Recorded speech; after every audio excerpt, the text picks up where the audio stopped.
Marisol Guerrero says a piece of paper saved her life. She was only 24 years old in college when she felt a lemon-sized lump in her breast. Eventually diagnosed with an extremely rare cancer that has baffled doctors then and still confuses some now. She would outlive all expectations. Today, a married woman of 4 children ranging from the ages of 6 to 22, she knows that even after treatment, this cancer would haunt her for the rest of her life. Let's talk about your breast. A different kind of podcast presented to you by The Rose, a breast center of excellence and a Texas treasure. You're going to hear frank discussions about tough topics, and you're going to learn why knowing about your breast could save your life. Join us as we hear another story and we answer those tough questions that you may have.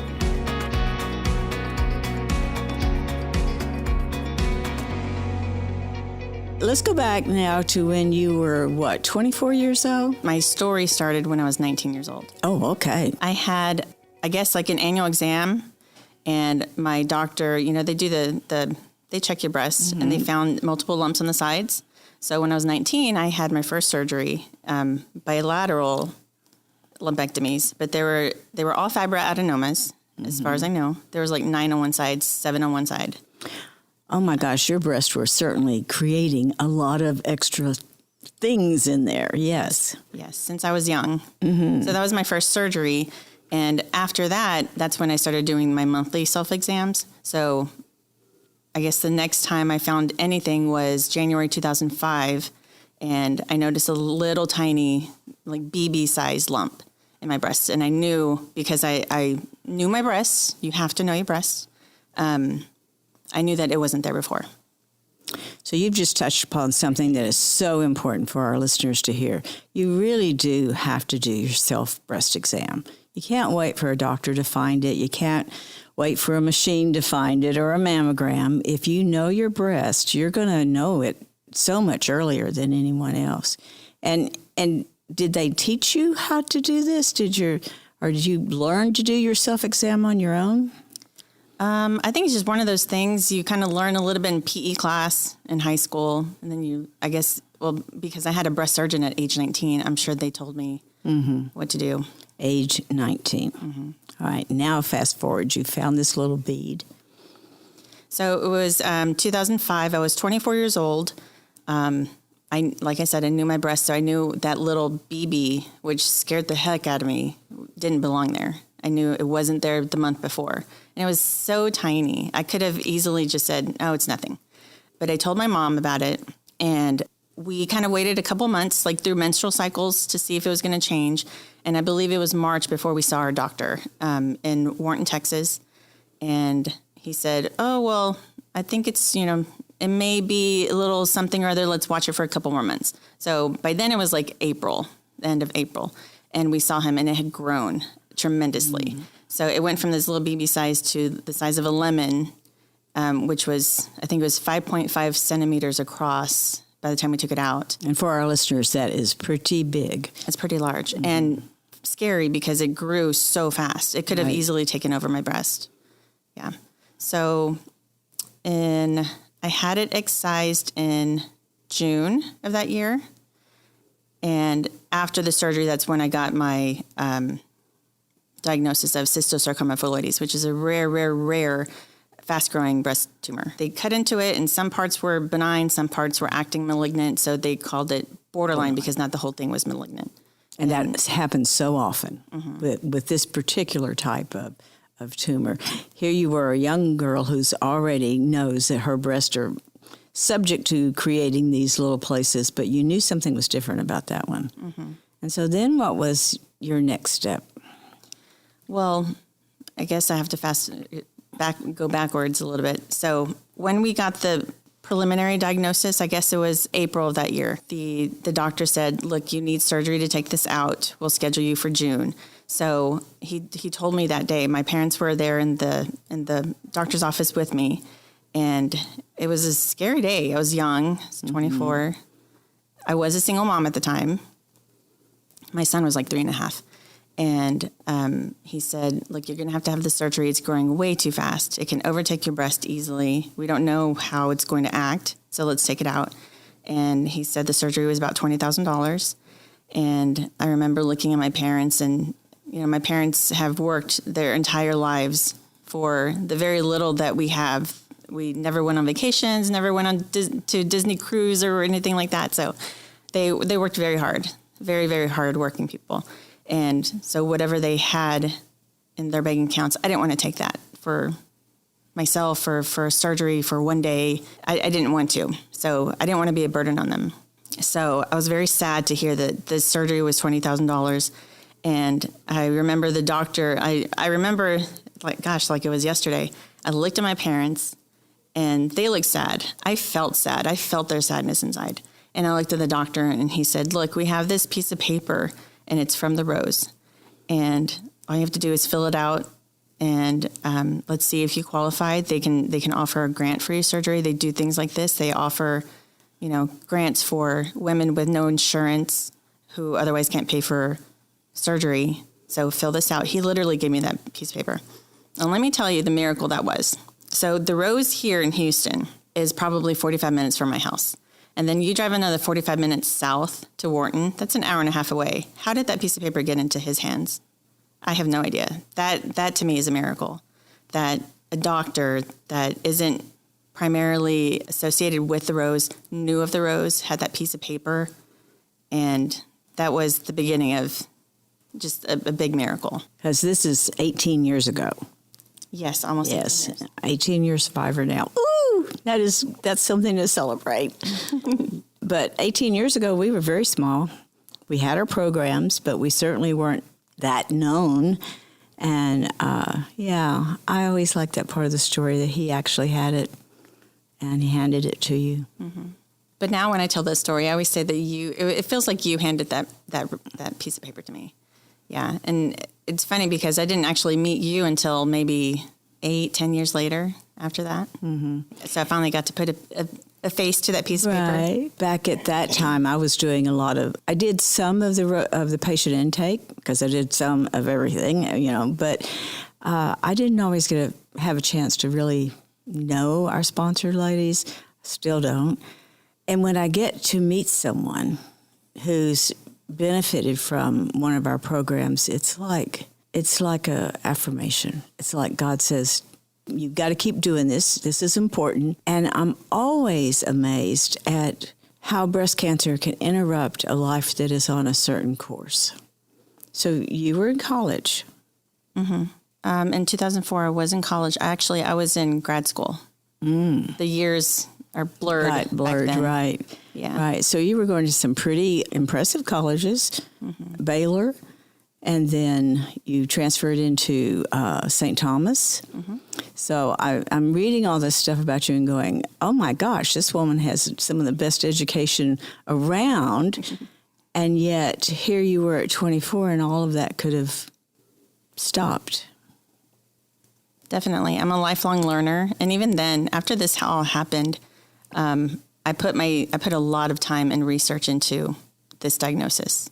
And back then there was really nothing. Mm-mm. And still, I say back then, still there's not a lot of research on cystosarcoma phyllodes or phyllodes tumor. Because it's really only 1% of all the breast cancers that are found. There's a lot of different kind of breast cancers.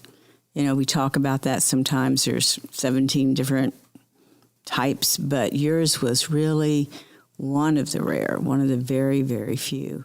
And it seems to happen in younger women who are often told they're too young for a mammogram, but they're not too young for breast cancer. So you filled out your paper, and then what happened? So I filled it out. I gave it to the nurse that day, and that was in May. So a couple of weeks later, we had the surgery. And I actually I don't remember if it was a phone call. I believe it was a phone call rather than a letter. But the Rose offered a grant of, I believe it was $19,000, and all I had to pay out of pocket was $1,000, which is something I could afford as a single mom. So that was a lot of money back then. Any way you go, yeah. I was very blessed. Otherwise, I couldn't get that surgery. I wasn't going to ask my parents. Like you said, hardworking, invested a lot. So what would you say to that 24-year-old today? I mean, you had to be upset. You had to be a little afraid. I was definitely scared. I didn't know what it meant. I didn't know what it meant for me or my body. Knowing that I had the history of other lumps, I was like, oh, it can't be anything. It's not going to be anything. And yeah, the way that it grew so fast scared the heck out of me. Oh, yeah. It did. And that's an important point, too, Marisol, because people say, oh, I've had this before, or it's just another fibroadenoma, or it's just a cyst, or whatever. But you knew your breast and your body well enough to know this wasn't quite right. Right. And then it started to grow. So that in itself is scary. Were you worried that you wouldn't be around after this surgery? Were you?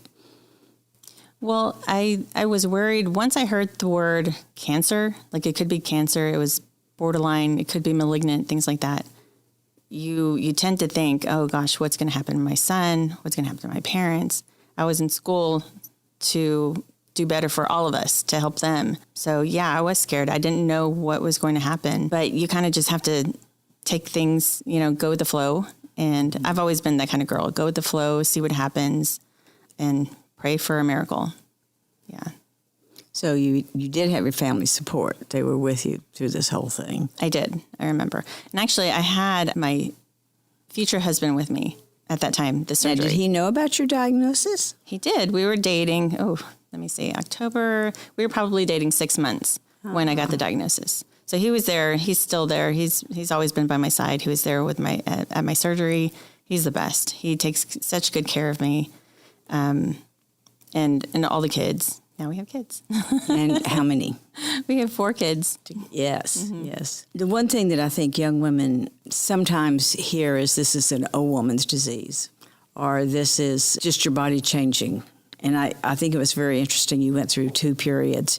Then you knew that you had to go and get it checked. So, you were very proactive. And now you're an old hand at knowing these kind of things. But back then, 24 years old, you couldn't have known very much about that. No, not at all. Everything I learned was kind of being thrown at me. Mm-hmm. I had to learn a little bit about every part of it. And, being a young mom, I was so busy at that time. I was in college, working, being a young mom, and also trying to date. Oh my gosh, that's all just way too much. It takes too much time. And then on top of that, doing the research of this rare tumor, which was so frustrating back then. Oh, yeah. Because I couldn't find anything. Mm-mm. There was almost nothing out about it then, yes. Mm-hmm. And that is something that we are so grateful for now. There's so much on the internet, but now you have to be very careful about what you're reading on the internet and get it verified. Right. But still, there's a lot more information out there, probably because, primarily because women are talking about it. So a lot of people are a little concerned about taking help or receiving help, and especially at these kind of critical times. You're such a self-made person and self-reliant. So what was that like? That was so long ago. I do remember I didn't feel bad about taking the help. I knew I had to. It was like my only choice, really. Mm-hmm. But ever since the rose covered that most of the surgery, I've always been so I feel blessed. I feel grateful.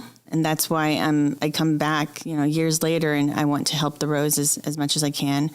I love everything about the rose, and the fact that they're still helping women that are uninsured, that don't have money, to get the best breast care ever is truly amazing. Mm. And I feel like I was one of those, a long time ago, one of those women. Yeah. Yeah.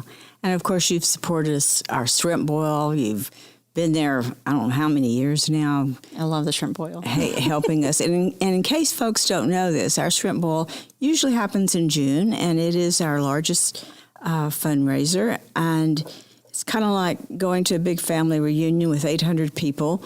Folks just know each other, and it's a very reasonable price, I believe $30 for a great shrimp dinner. But most of all, it's a way to be a part of the Rose community and to hear other stories, to just have fun, lay back. So we do appreciate all of the help that you've given us that way. And I really can't stress enough about this being an ambassador. When we have people who are still, you're still young, talking about breast cancer, and it happened to you so many years ago, that says something very definite to the younger woman that we can't say. We can talk all day long about it. Words don't educate. When we see you, that's when we know, hey, something good happened here, and something can happen when you're that young. Mm-hmm. So now, since then, what's happened in your life with your breast? Every time I have a new lump, I have to have it excised. The last one was, what is it called? A partial mastectomy in 2001. I had another cystosarcoma phalloides diagnosed by Dr. Dixie Malillo. And we had watched it. It grew, but grew slowly over like a year and a half. And I told her, like, I'm tired of surgeries. I'm tired of mammograms. I have them twice a year. It's a lot. You get frustrated eventually. Oh, yeah.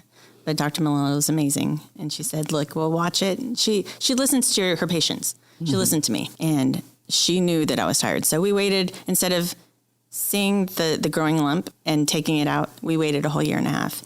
And it did grow over that time. It was very small, but it still grew. And so she's like, okay, let's go ahead and take it out. And this was, I think, July 2001, had that taken out. But besides that, I've had probably 5 surgeries now. And are you scared every time you find one of these? I'm actually not. Like you said, I'm an old hand at this. I'm like, oh, great, another one. Let's take it out. Call the doctor, call the surgeon. Let's take it out. I'm so ready now. And so with that, I tell my husband, I'm like, well, one of these days I'm not going to have these. I'm going to have to have a mastectomy or something. So I'm preparing myself just in case I do get another one, because I still do a lot of research on the phalloides tumor. And now a little bit of the research has changed. It says if you get a recurrence, you have to have radiation. That scares me. I don't want to have radiation. Just take it out. Take my breast. I don't care. So what's the one thing you wish didn't happen as an after effect of your surgeries? The one thing that I hate that happened after being cut up so many times, I can't tell you how many scars I have, is not being able to breastfeed my kids. Oh. Yeah, that was the worst. And forgive me, I'm going to get very emotional. That's okay. So with my son, I gave birth to him before the cystosarcoma phalloides. I had milk galore. And then I had surgeries. My daughters were born. I have 3 of them. More surgeries. And then my last daughter was born. And so all this time, I didn't know how it was going to affect me. And so when she was born, oh my goodness, I remember she was about a week old and I could not breastfeed. And I told my husband, like the whole month or 2 before, I'm going to breastfeed. I'm going to breastfeed. That's my goal. That's like the first thing that God gives you as a mother. That's your job. Feed your children. And I remember she was a week old and she was crying, and I was trying to breastfeed. I was pumping at the same time, and there was very little coming out, very little. And she was crying, and we were both very frustrated. And I remember my parents, they came over to the house. They don't call before. They just kind of show up. You have a newborn. They just kind of show up. And I made myself stuck in my bedroom. And my husband went and answered the door and came back. He said, your parents are here. They want to see the baby. I said, not right now. I'm focused. I'm going to breastfeed. She's really hungry. And he said, okay. So he walks out to go tell my parents and comes back in like 2 minutes later. And he's like, you need a break. Your mom's here. She wants to feed the baby. And I was so mad. I was so frustrated, angry, not at him, not at my parents, but myself. And I said, okay, here's the baby. Take her. So were you able to breastfeed the other 2 children? Very little. Oh, for each of the pregnancies you had this experience. Mm-hmm. So you'd built up yourself saying, this is going to be different. Yes. And I remember he took the baby to my parents, and within 30 seconds she was quiet. My mom already made her a warm bottle, and I just broke down. And I was so mad at myself. I was so mad at my body for not being able to do that. At that point, I was mad. Mm-hmm. And having all these scars. This is one of the things that several of our patients have talked about on this podcast about the things that you don't expect. Folks say, oh, you had cancer, or oh, you had surgery, or oh, now it's gone. But it's that kind of thing that you really had your heart set on it. I prayed for it. I did. And I worked so hard and it just didn't happen. It wasn't in the cards for me. Not that time. Have you done the BRCA testing, the gene testing? I have not. I haven't looked into it. I know what it's all about, but... This truly is not, at this point in time, related to that, but the type of cancer you had, yeah. But would you want your daughter to? I think so. I think I've put it off for myself because I don't want to know if my girls would have that, inclination to have, yeah. It's a tough piece of knowledge to know because what do? It increases surveillance. You certainly know what surveillance means after going through 18 years and how many surgeries and all of that it's a big deal. But it is one of the factors we have, one of the clues we have, and it does help as we move forward. It's for many women, it really gave them a sense of comfort. For others, it wasn't there. Yeah, it's definitely in my future and in my girls' future. I just don't know when. But you found out something very interesting about your family history that really was out of the blue. I did. Actually, my dad's always told me the story from, 18 years ago when I found my lump. He's like, oh, maybe it's kind of like the lump that I had. And I never asked questions. He's my dad. He's, he keeps his privacy to himself, And so I didn't ask until recently. And over the years, I always heard, well, maybe it's like the lump that I had. And so I finally asked him. I said, okay, tell me about this lump. How old were you? What was it? Do you have records? And I knew all the answers. He was, except for his age. He said he was about my age. He was about 24 years old in the United States because he's from Mexico. He came over, I think, when he was 14. And he had just married my mom. He was 24 years old, and he felt a lump in his chest, like superficial, I guess, like mine.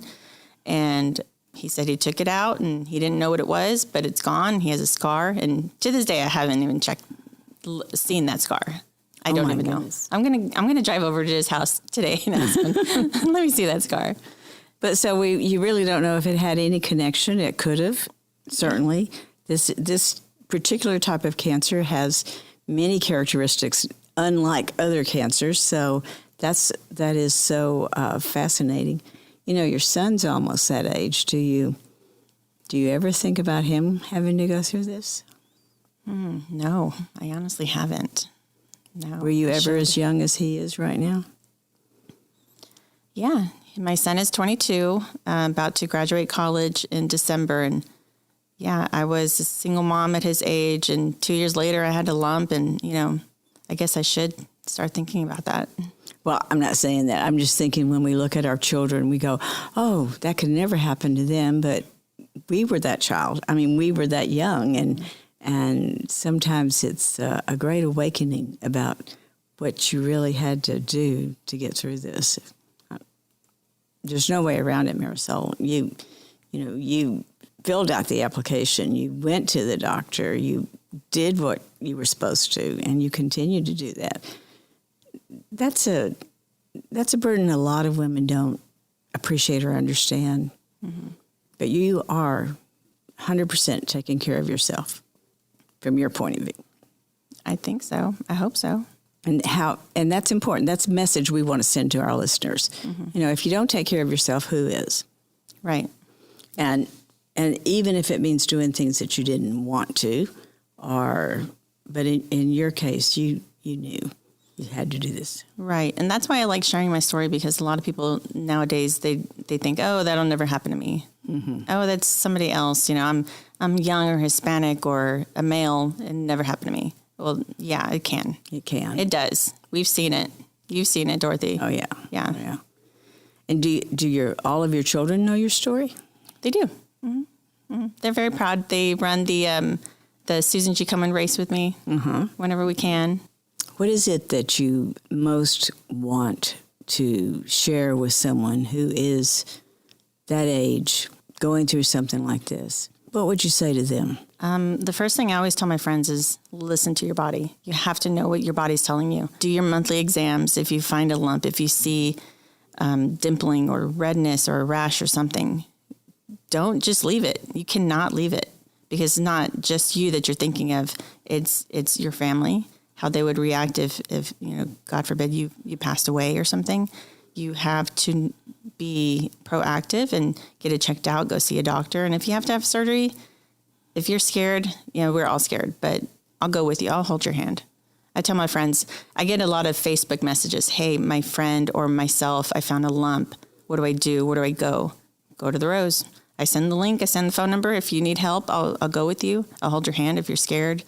Most of them have never had a mammogram because they're young. Mm-hmm. But that's the way I'd like to tell young people, just be proactive, take care of yourself. And again, you got married after that lump, but you had 4 kids. You've had this really full life. You went on to get your MBA, and now you're executive assistant to big company that is doing some great things in the world. It's just amazing to me how much of that, all that you've given out and all that you've done, all of that could have been gone except for a piece of paper.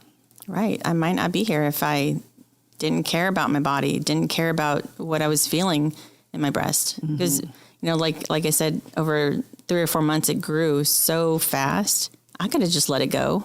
I've seen stories, if you Google it. Mm-hmm. I've seen what they can grow into, and it's very scary. Very scary. And in the end, it metastasized. And in the end, it's just not an ending anyone would want, for sure. Marisol, you've been a great, great ambassador for the Rose. And I want to thank you, because I know a lot of women have heard your story. We've shared it. We've shared it at Shrimp Bowl and other events. And you're about to be on this episode. Here you are again doing this for our listeners. And that message to the young women is so important. I have to tell you, Dorothy, for the longest time, I didn't think I was a member of the Breast Cancer Club. Oh. A long, long time.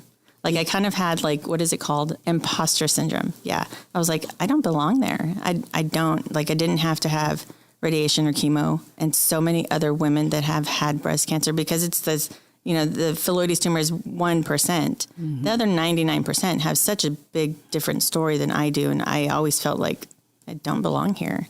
I don't think I'm part of the same club. I don't have a radiation or chemo story. So I kind of just fall into my shell. So this is really the only way I can share my stories is through the Rose, not on my own. Does that make sense? I do know what you're talking about, because you didn't have to go through those things. Mm-hmm. But Marisol, you went through multiple surgeries. I mean, you may face a mastectomy, bilateral in the future. That's fact.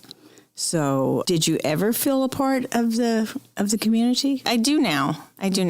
Especially being able to come here and share my story on different platforms and to attend different events like the Shrimp Boil. Mm-hmm. I feel like that's home. I feel like I'm part of the family. And you don't have any problem going up to the front and being recognized? And I don't like to be center of attention. You'll have to drag me there, kicking and screaming. We definitely know that about you. We have to really. You're always talking about the Rose, seldom talking about Marisol. That's why I'm always surprised when I find out something else that you've accomplished or that you're doing. And I think that's the other message we need to send is, there is life after cancer. And it really doesn't matter what kind of cancer you have. There is a way that you can go on. You didn't stop dreaming. You didn't stop your aspirations. You didn't stop going to school. I think that part of you that said, I'm a lifelong learner, mm-hmm. is another key to really making it through any tough time. You have to keep learning. You have to be willing to explore and have that curiosity. Not always easy when you just prefer it go away. Right. You have to be open to change, definitely. Is there any part of your story that you haven't shared today that you think would make a difference with someone needing help? The main part is just being young and Hispanic. Mm-hmm. When it did happen, a lot of women don't want to get mammograms. They're scared. That's why I love your mobile mammogram bus, because it goes to the women. A lot of women are so scared. They're not going to go to a place like the Rose or their doctor to get a mammogram. But if they see that mobile mammogram bus in their, in the parking lot in their building, they'll think about it. And I think they should go for it and definitely check your breasts to see if they're healthy, because you never know when it's going to happen to you. You never know what your body's hiding from you. I'm so glad you brought up the mobile mammography, because that is one of the things we're very, very proud of. And we do cover now 43 counties. Like when you were diagnosed, I am surprised that your doctor even knew about the Rose, because we had not really done a lot in that county at that time. So that is another service of the Rose that anyone can take advantage of. And it doesn't matter whether you're insured or uninsured. That is the one thing that we can do at the Rose to make it more convenient, to make it easier for women. 75% of the women tell us that they would have skipped their mammogram that year if it hadn't been for the mobile coach. And it doesn't matter insured, doesn't matter uninsured.